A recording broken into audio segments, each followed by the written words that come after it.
everything they have. Look at him. They're so young. Oh, I'm sorry. Excuse us. Oh, let's get you a treat. Throw a tantrum, and why not offer him a treat? That's the trouble with kids today. Parents don't parent anymore.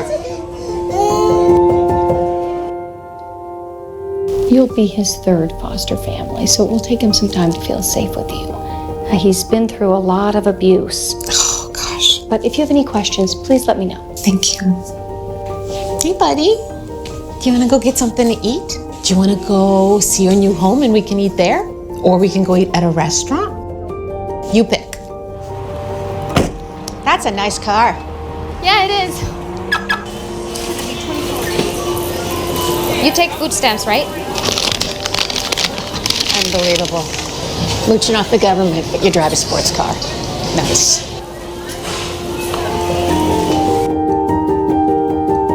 Thank you so much for letting me borrow your car again and watching him. No problem. You've been through a lot, and I'm so happy to help. Anything to help while you're trying to get back on your feet.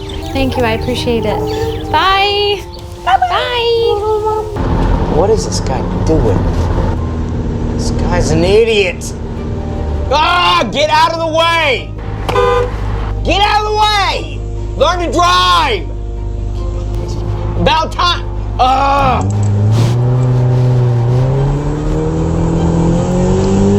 Are you drunk?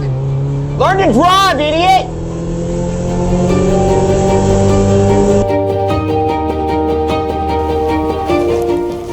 I'm very sorry. We tried everything that we could. I'll give you a moment.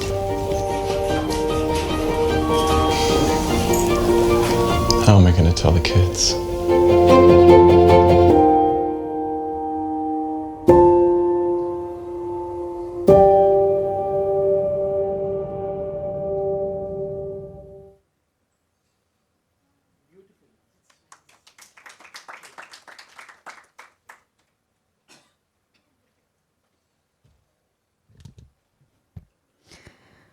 Thank you.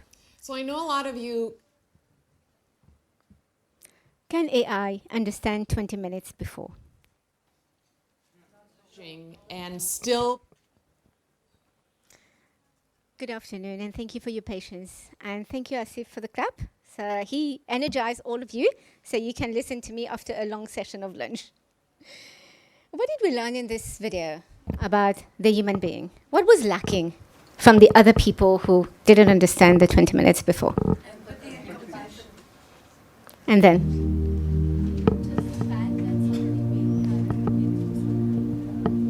Yes. And at times, some of us behave like that. I don't want you to raise your hands because we all go through this. There are times in our life where we forget to be human beings. And there were times in our life where we connect. And this is the difference between us and AI. This is the difference that we can make in this world because we have the power to connect. And every one of us, whether we believe it or not, we talk a lot about emotional intelligence. Whatever you're rating when you do all those questionnaires and surveys, we all have it because we are human beings. And the human being knows how to connect, how to listen, how to understand. That's what we have. So I'd like to invite you to a little game, just to keep you a little bit more energized. So unless you have any health issues, I would ask you to just stand up. And I'll give you like 15 seconds. Please introduce yourself and say something good about yourself to the person on the other table, not around your table. Come on, you have 15 seconds.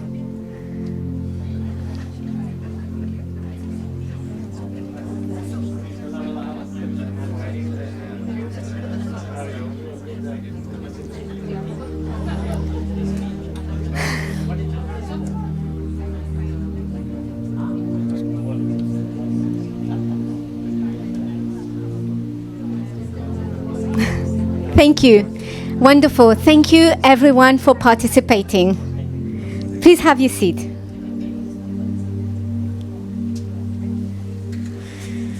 Well, from where I'm standing, everybody, I can only see smiles. But anybody felt sad doing this exercise? Anybody felt sad? No? You felt sad? Okay. Anybody felt angry or annoyed because I've asked them to do that? No? How did you feel? Anybody felt happy? Anybody felt courageous because they went with somebody they didn't know and they introduced themselves? So, you see, many speakers since yesterday have been talking about human connection. And somebody even said that we are hardwired for connection. As human beings, when we connect with somebody else, there's something magical that happens. Is we remember we're human beings and we remember that somebody else is there. There's a study that was done in the US many years ago, and it was a study that went for 8 years. They were studying people who went through stress. So we all went through stress, right? Anybody went through extreme stress here? I went through extreme stress. So they studied people who went through extreme stress, and there were two categories of people that they analyzed. The people who went through extreme stress and believed that stress was harmful for them. Now, unfortunately, the bad news is that at the end of the survey, the people who believed that extreme stress was very bad for them had 43% chance of dying of stress. And you had the other category of people who had gone through extreme stress, but they didn't believe that stress was harmful for them. They were a category of people who went and asked for help. Incidentally, the people who went to ask for help, their risk of dying out of stress was even less than people who didn't have stress. That's what the study showed. So connecting and asking for help, connecting with another human being, even if you didn't get help, it was immaterial whether they got help or not, asking made them feel better. So a lot of us go through hardship, through challenges in life, and we forget to connect and ask help. We take it upon ourselves. We forget that there may be somebody else there who can help or somebody who can listen. And we just take everything on us. And this is where we get a lot of stress. Because when we're thinking of AI coming over and we say we are stressed, well, what we have to remember is AI was created by a human being. And according to statistics of how much we use an average human being, now I have these statistics for many years ago. I haven't been able to find the most recent research, but many years ago when they did that, that they published that statistic, and they didn't publish, shared the statistics.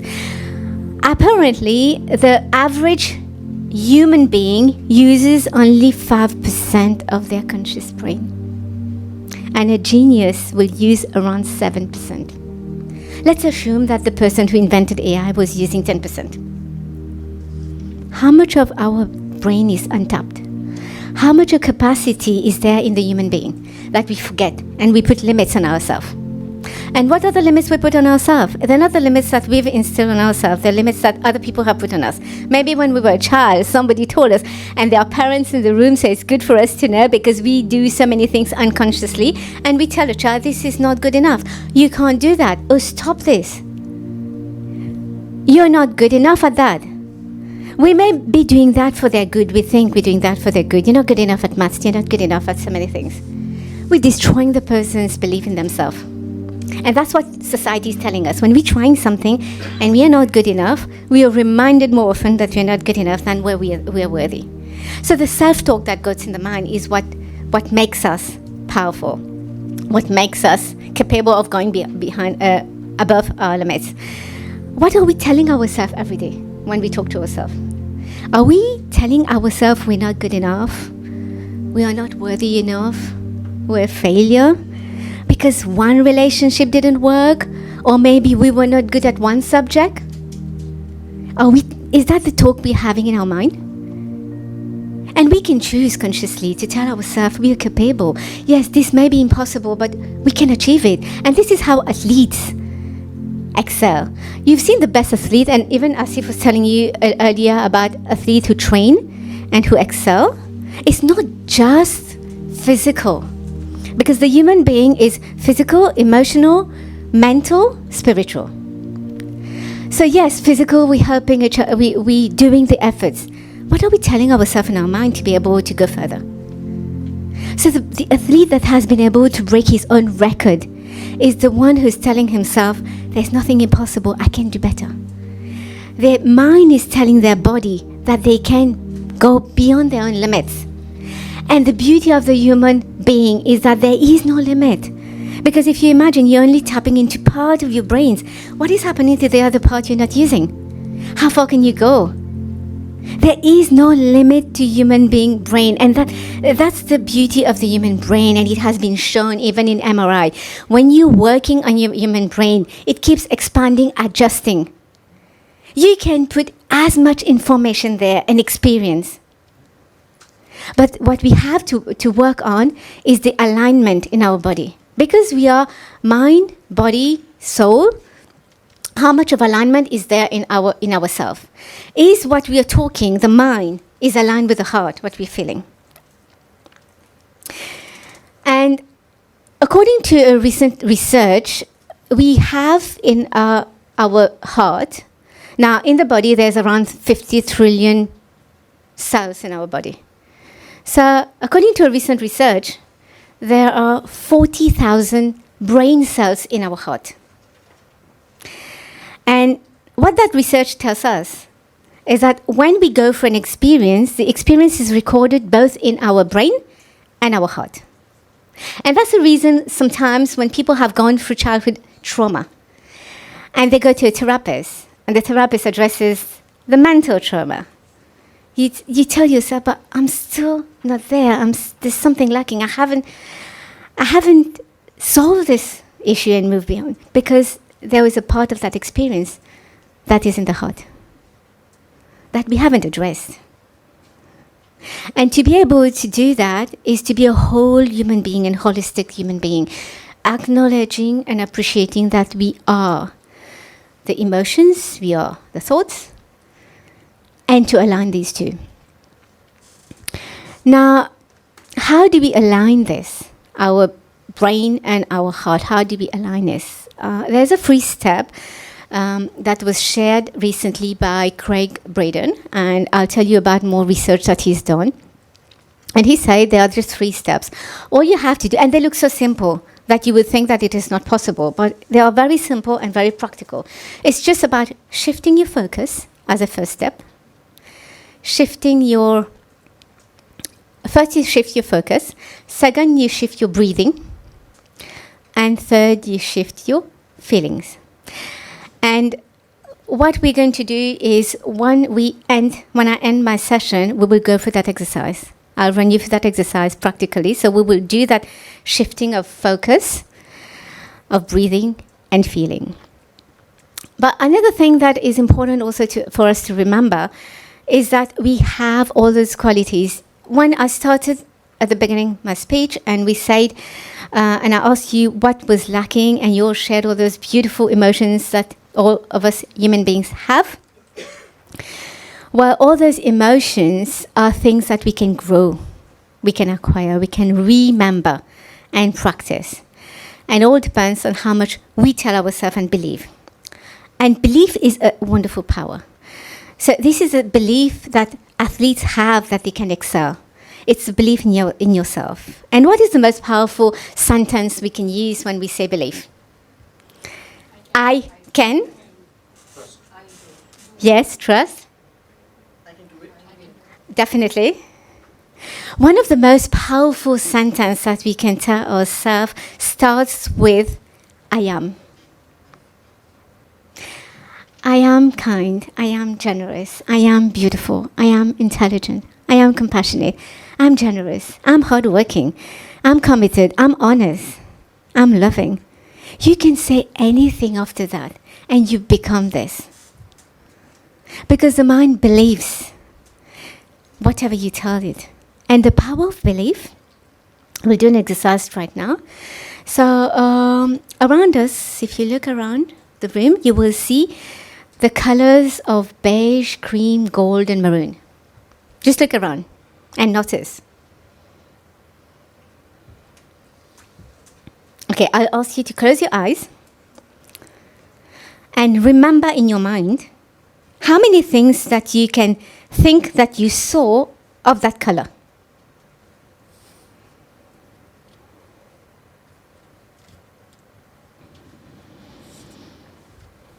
Okay, you can open your eyes.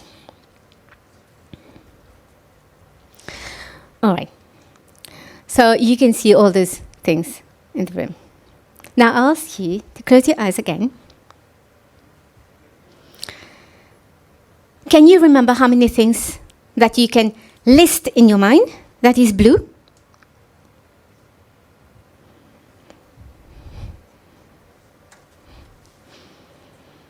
Thank you. You can open your eyes. You see, if it's something as simple and gross as I've looked around and I've seen, all I've noticed, all I've focused on was that initial colors outside. And there are so many other colors around us. We believe that there is this in the room. Had we believed that there were other things in the room, we would have noticed all the other things. Our mind works like that. So whatever you will tell it, that's what you're going to see and believe. So we believe so much that at times we will rationalize something that is not correct or maybe wrong. I'll give an example. I love somebody so much. You all love people, somebody in your life so much. You see all the good things in that person, right? And when the person does something wrong, what would our mind first thing try to do? We will try to rationalize that behavior. Because we can't believe that something wrong can happen with that person. He's such a good person and we like them. So our mind will rationalize to help us. Because our mind is wired to go and look for what we believe in. We will go and look for something because we want to prove that this is correct. So when we believe in something, we will go and look out for this. So what if we started looking out for the good things in ourselves? My topic today is human connection in AI. The reason I chose that topic is because my father used to tell me, you cannot pour from an empty cup.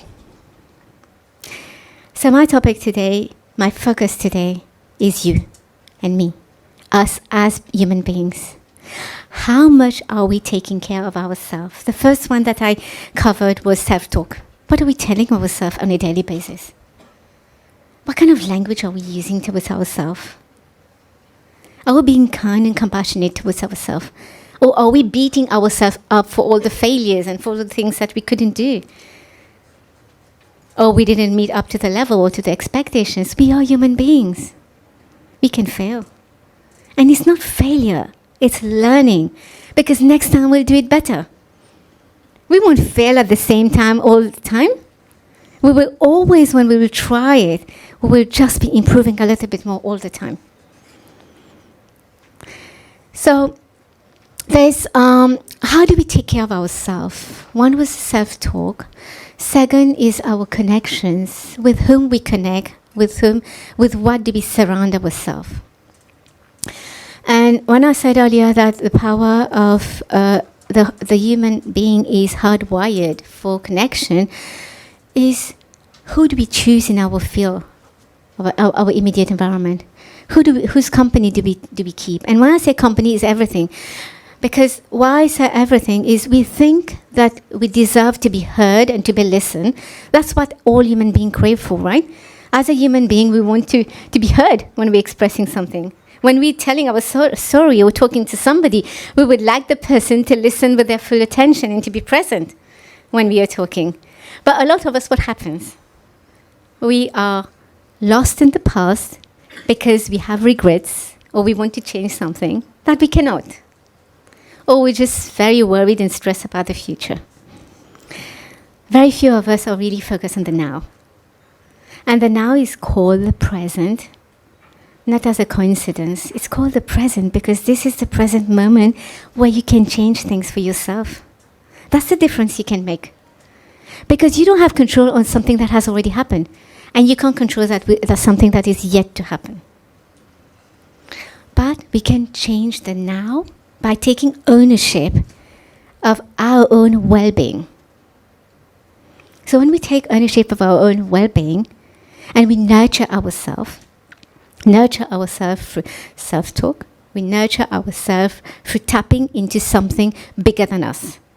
Whether or not you believe in God, there is a higher energy, a higher force above us that has created whatever is around us. So the creator, the universe, highest light, whatever you call it.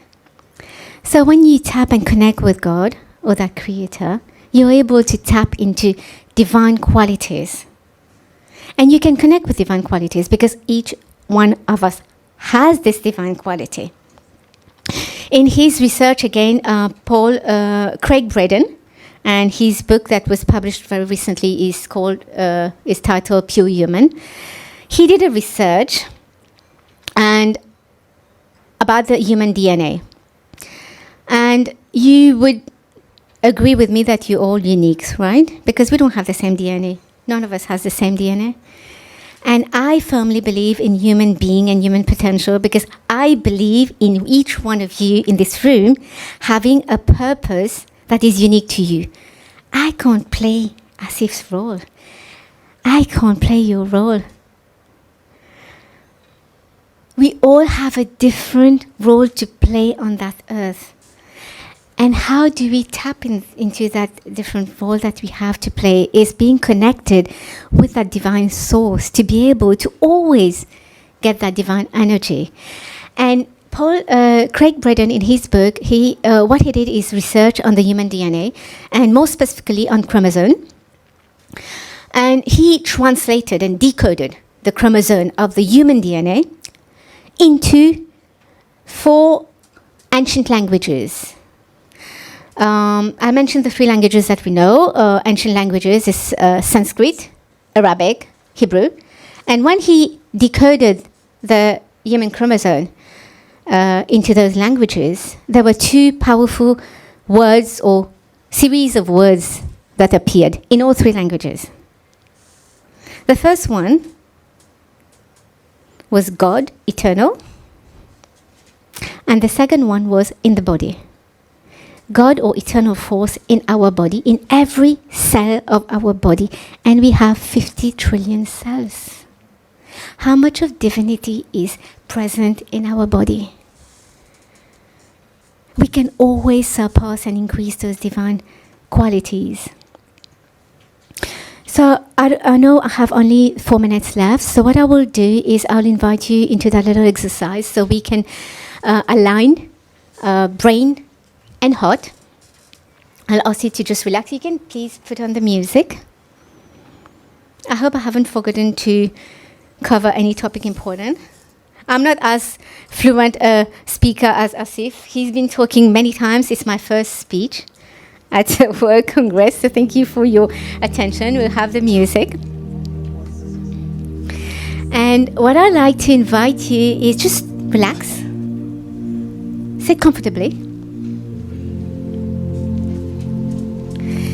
And I will tell you something that you can do right now is wherever you will put your hand on your body, your focus will go there. So please place your hand on your heart. You can close your eyes or you can keep them open right now, but place your hand on your heart. Close your eyes. You can leave your hand on your heart or put it aside if you feel uncomfortable. And take a deep breath. Deep breath in and a deep breath out. Take another deep breath. Hold it. Exhale. Take another deep breath. Hold it. Exhale longer. Now imagine the person or the being that you love the most in front of you. It could be your spouse, your parents, your partner, your child, your pet. That being that you love the most is right in front of you. And feel the love connection with that being. The love is so big that it is traveling towards you and wrapping your whole body in a bubble of golden white light. This golden white light is getting bigger and bigger, so big that it is filling the whole room that we are sitting right now.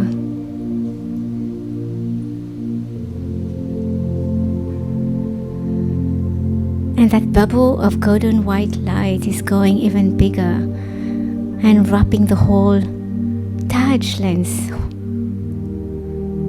and bigger, covering Mumbai. And we are just up above looking at the whole map of India and wrapping the whole of India with that golden white light of love. We go further up and we are able to wrap the whole earth with our golden white love. So much love and so much power there.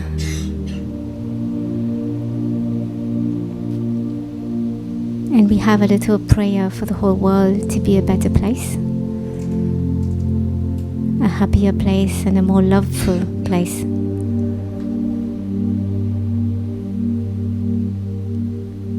I'd like you to think of a few words that are coming to your mind right now.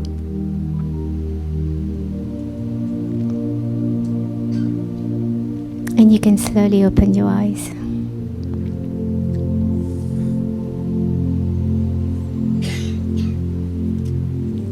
Please take a few seconds to write down the words that came to your mind.